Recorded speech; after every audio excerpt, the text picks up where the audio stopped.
तो देखिए बेटे, कैश इनफ्लो निकालने के लिए सबसे पहले हम कुछ फॉर्मेट फॉलो करेंगे। तो मैं आपकी हेडिंग लिख रहा हूं,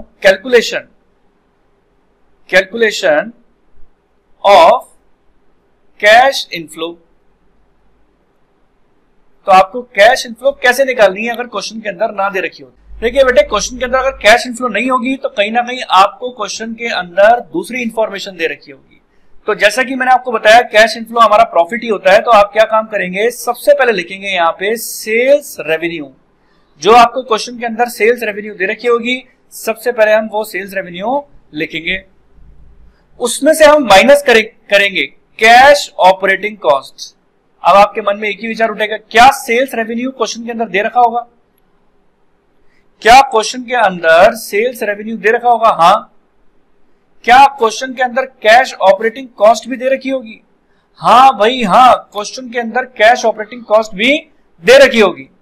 और मैं आपको एक बात और बता दूं कि कैश ऑपरेटिंग कॉस्ट बेटे दो तरीके की होती है। एक होती है वेरिएबल कॉस्ट।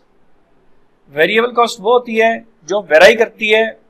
अब क्या होती है वेरिएबल कॉस्ट बेटे, उसको हम और डिस्कशन में पढ़ेंगे।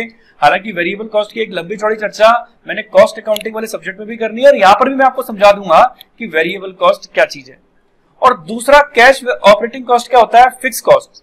यानी हमें यहां पर केवल उन्हीं कॉस्ट को घटाना है जो कॉस्ट हमारी कैश में होगी, फिर वो वेरिएबल कॉस्ट हो या फिक्स कॉस्ट हो। हालांकि आप अपने इकोनॉमिक्स, पिछले आप जब इकोनॉमिक्स पढ़ के आए हैं तो वहां पर आपने पढ़ा होगा कि फिक्स कॉस्ट वो कॉस्ट होती है जो हर लेवल के ऊपर फिक्स ही रहती है, जो नहीं बदलती। प्रोडक्शन के साथ जो कॉस्ट नहीं बदलेगी वो फिक्स रहेगी, और जो कॉस्ट प्रोडक्शन के साथ बदल जाती है वो वेरिएबल कॉस्ट होती है। जैसे कि एक बिल्डिंग के अंदर अगर कोई प्रोडक्शन चल रहा है और वहां पर अगर सिक्योरिटी गार्ड को बिठा रखा है, तो चाहे प्रोडक्शन कितने का भी हो, चाहे प्रोडक्शन बढ़े या घटे, लेकिन हम सिक्योरिटी गार्ड को उतने ही पैसे देंगे, तो वो फिक्स कॉस्ट है।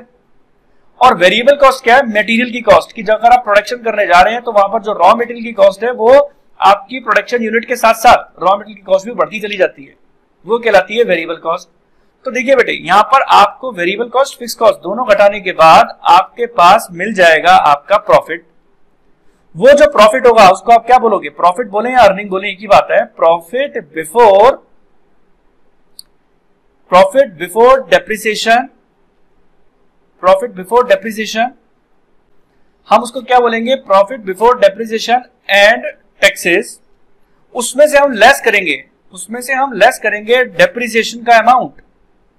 हम लेस करेंगे डेप्रिसिएशन का अमाउंट, और डेप्रिसिएशन का अमाउंट लेस करने के बाद हमारे पास आएगा नेट अमाउंट। जैसे आपने अपने profit before depreciation and taxes को में से डेप्रिसिएशन लेस किया, बिफोर डेप्रिसिएशन का मतलब यही होता है इसमें डेप्रिसिएशन का अमाउंट जुड़ा हुआ है और टैक्सेस का अमाउंट भी जुड़ा हुआ है। और जैसा आपने डेप्रिसिएशन लेस किया, अब आपके पास जो अमाउंट आ जाएगा आप उसको बोलेंगे profit after depreciation, but before taxes. हम इसे क्या बोलेंगे, profit after depreciation but before taxes. अब आप देखिए बेटे, हम इसको क्यों बोल रहे हैं profit after depreciation but before tax. उसका कारण यह है क्योंकि इसमें से डेप्रिसिएशन घट चुका है, और जब प्रॉफिट में से डेप्रिसिएशन घट जाता है तो हम उसको बोलते हैं आफ्टर डेप्रिसिएशन, और जब डेप्रिसिएशन नहीं घटता तो हम उसे बोलते हैं before depreciation.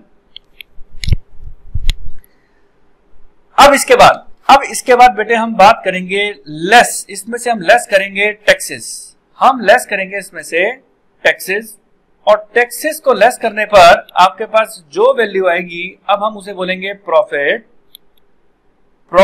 After depreciation and taxes. यानी उस प्रॉफिट में से आपने डेप्रिसिएशन और टैक्स दोनों ही माइनस कर दिया। अब इसके बाद बेटे आती है बात, जैसे ही आपके पास आया profit after depreciation and tax, उसके बाद हम वापस से डेप्रिसिएशन जोड़ेंगे, और डेप्रिसिएशन जोड़ने पर आपके पास जो नेट अमाउंट आएगा वो क्या आएगा, प्रॉफिट बिफोर, तो डेप्रिसिएशन हो गया, प्रॉफिट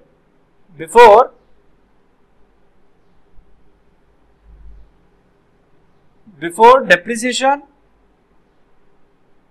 बट आफ्टर टैक्स। अब हमारे मन में एक ही विचार उठेगा, देखिए बेटे, profit before depreciation and after tax को हम प्यार से कैश इनफ्लो कहते हैं। जो क्वेश्चन के अंदर आपको कैश इनफ्लो दे रखी होती थी वो यही होती थी। लेकिन बेटे आपके मन में एक विचार उठा है कि सर एक बात बताओ, जब डेप्रिसिएशन को बाद में जाके जोड़ना था तो आपने लेस ही क्यों किया? ये एक पहला क्वेश्चन आपके मन में उठा। और दूसरा क्वेश्चन ये उठा कि सर डेप्रिसिएशन को लेस क्यों किया? तो बेटे देखिए, मैं आपको एक बात बताना चाहता हूं। पहली बात, पहला आपका सवाल का जवाब मैं आपको देता हूं कि डेप्रिसिएशन मैंने लेस किया यहां पर ताकि हमारा टैक्स कम लगे। कैसे? तो मैं आपको इस एग्जांपल से बात समझाऊंगा। डेप्रिसिएशन को लगाने से टैक्स हमारा कम लगता है, क्यों? देखिएगा आप कि मैंने आप यहां पर हेडिंग डाली when there is a depreciation. दोनों तरीके से मैं आपको बात बताता हूं इमेजिनरी फिगर लेके, when there is a depreciation, और दूसरा कॉलम बनाऊंगा when there is no depreciation. अब आपको कंपेयर हो जाएगा when there is no depreciation. अब मैं एक इमेजिनरी फिगर लेता हुआ चल रहा हूं और आप ये देखिएगा कि जब डेप्रिसिएशन होता है तो क्या असर आता है और जब डेप्रिसिएशन नहीं होता तो क्या असर आता है। अब आप देखिए, हमारे पास मान के चलिए सेल्स रेवेन्यू 6 लाख रुपीस के थे, उसमें से आपने cash operating cost 2 lakh rupees less कर दी। 2 लाख रुपीस लेस कर दी। और जब आपके पास डेप्रिसिएशन नहीं है तब भी आपके पास 6 लाख का रेवेन्यू है और आपने 2 लाख रुपीस का कैश ऑपरेटिंग कॉस्ट फिक्स और वेरिएबल वाली लेस कर दी। और जैसे ही आपने लेस की तो आपके पास कितने रुपए आ जाएंगे? 4 लाख रुपीस आ जाएंगे आपके पास। और यहां पर भी आपके पास कितने आ जाएंगे? 6 में से 2 गए तो 4 लाख रुपीस आपके पास आ जाएगा profit before depreciation and taxes. बेटे मान के चलिए आपका डेप्रिसिएशन 1 लाख रुपीस है, तो यहां पर तो आपने डेप्रिसिएशन 1 लाख रुपीस घटा दिया, लेकिन यहां पर आपने कुछ भी डेप्रिसिएशन नहीं घटाया। तो यहां पर डेप्रिसिएशन घटाने के बाद हमारे पास जो वैल्यू आ रही है वो आ रही है 3 लाख रुपीस, और यहां पर आपके पास वैल्यू आ रही है 4 लाख रुपीस। और अजम्पशन के तौर पे अगर मैं चलूं कि हमारे पास टैक्स की रेट 50% है, तो यहां पर अगर आप टैक्स लगाते हैं तो यहां पर आप 50% अगर इसका निकालेंगे 3 लाख का, तो आपके पास आ जाएगा 1,50,000, जबकि यहां पर आपके पास कितना आया? 2 लाख रुपीस। तो टैक्स ज्यादा आपने कहां पर लगाया? जब डेप्रिसिएशन नहीं था तो टैक्स ज्यादा लग गया, और जब डेप्रिसिएशन था तो टैक्स आपका कम लगा। तो बेटे इससे बात साबित होती है कि डेप्रिसिएशन हमें कहीं ना कहीं टैक्स के अंदर बेनिफिट देता है, यानी जिसे हम बोलते हैं टैक्स शील्ड। तो हमारा टैक्स का बेनिफिट मिलेगा। 3 लाख में से आप 1,50,000 को माइनस करेंगे तो हमारे पास नेट अमाउंट कितना बचेगा? 1,50,000 का।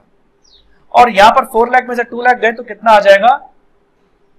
यहां पर 2 लाख रुपीस आ जाएगा।